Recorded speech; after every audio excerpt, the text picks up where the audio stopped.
Previously on Projects and Problems. That I faced over the last 2 weeks. Hooked it up and it made the world of difference. I started getting moisture and the Butterfingers dropped the spray gun. Messes up the hood. I just love the way that sounds.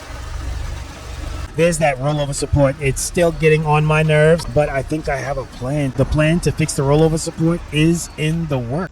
I'm beginning to think there's a pot of gold in Long Island.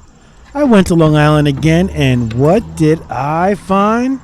Oh boy, I found a set of OEM hollow spoke turbo twists. Yo, these are rare, very rare. They're in great condition. I'm still not sure what I'm gonna do with it. I'd love to keep it, paint them black. Sorry, enthusiasts. Paint them black and put some snows on them. I love to do that. I'm torn because on my current rims, I thought about putting all seasons on those. Like, I'm not sure, but I knew this was a deal I couldn't pass up. If the tires look like they're trash, they are. Tires are hot garbage. They're gone. But the value is in the rim. So at the very least, I have to clean these up and really see what I have. Basically what I have is I have staggered. I have 18x8s in the front. I have 18x11s in the back. The tire that's on it on the front is a 225/40 ZR18. And the tire on the back is a 295/30 R18. So really nice setup. I'm gonna get them all cleaned up and try and figure things out from there. Well, you know, the rollover support has been up for so long, and I've always said, let me get the car where I can move it and I can get it to a repair shop so they can fix the rollover support. Well, I went to eBay and I was just looking at the rollover support, and let me show you what I saw. This is a rollover support. Now, when I looked at this on eBay, I was amazed that there are only 6 mounting screws. 3 on each side of the rollover support. What you're looking at now is you're looking at a left and a right rollover support. They happen to be identical. They have the same part number. Like, all these things were just like making it so easy for me to like, hey, I could do this. And the other thing was so critical is at the bottom of the rollover support, there's nothing. So basically when I unscrew my 6 bolts on each side, I could just kind of pull it out and replace it, right? Right? I mean, that's what I was thinking. So I bought one. And it came in this packing.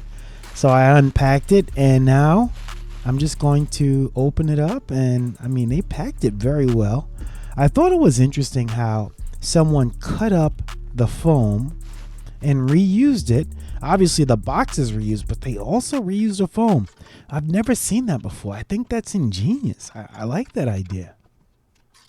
Can it be that simple?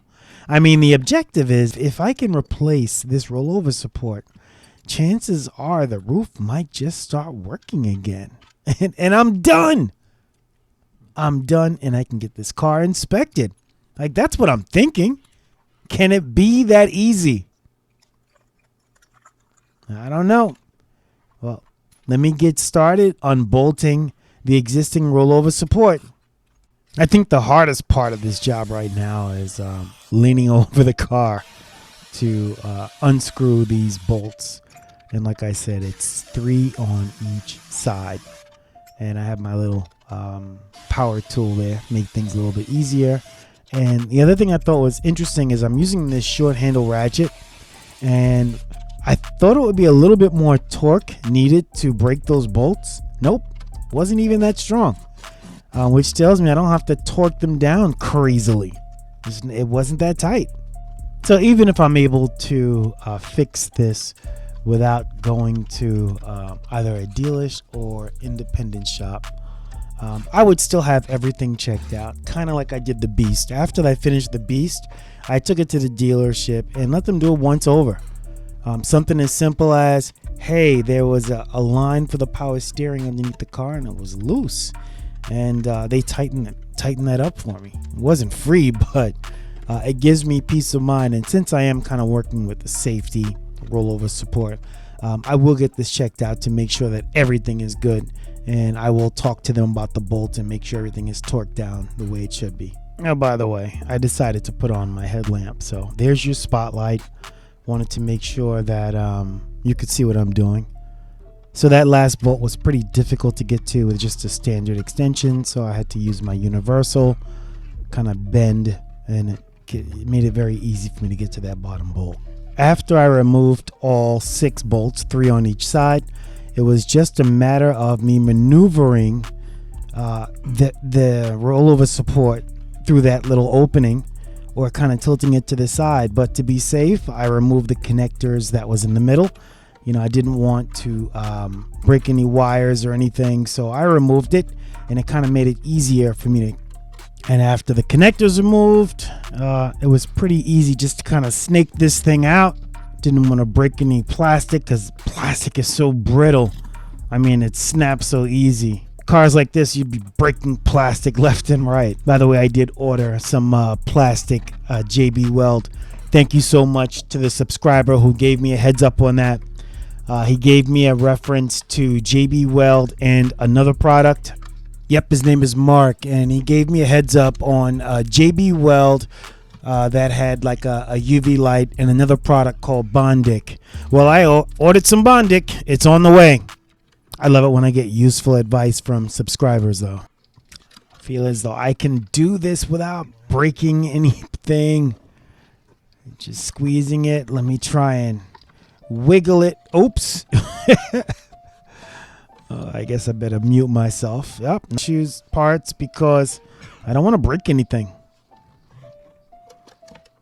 Yeah, it's not going to squeeze through the top. Maybe if I depress it and I make it a little short. Oh. There we go. That's what I'm talking about. And look at all the little broken plastic pieces. Look at that. That's it. I can't believe it. That's how simple it was.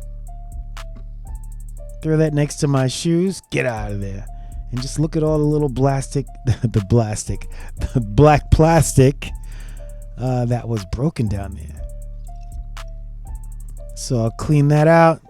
Plug in the new one. That's the electrical connector in the back. And since this one is already collapsed, it's a little easier to get in without breaking any of the plastic trim pieces. That's it. That's it. Come on. Oh. I just wanted to show you how difficult it was to get this in. That's it. That's it. Now that it's in, let's put the bolts back in. Let's get everything tight with. Obviously, I'm going to use a ratchet. Get it really tight. All right, this is one of the moments we've all been waiting for. Come on, Carl. All right, let's get started. I am going to close the top, and everything's going to work perfectly. There you go. Press it in. And it's not closing. Oh, see the sides? Sides work. Maybe there's I think it's hydraulic fluid, honestly. So I am going to order some hydraulic fluid because I called my local Porsche parts place and they didn't have any. So I'll get that in a couple of days and I will top it off, cross my fingers, and hopefully by the time I fill up the reservoir, everything will work. All right. Thank you, Project Fam. I hope this was helpful. I couldn't find any videos on this support at all.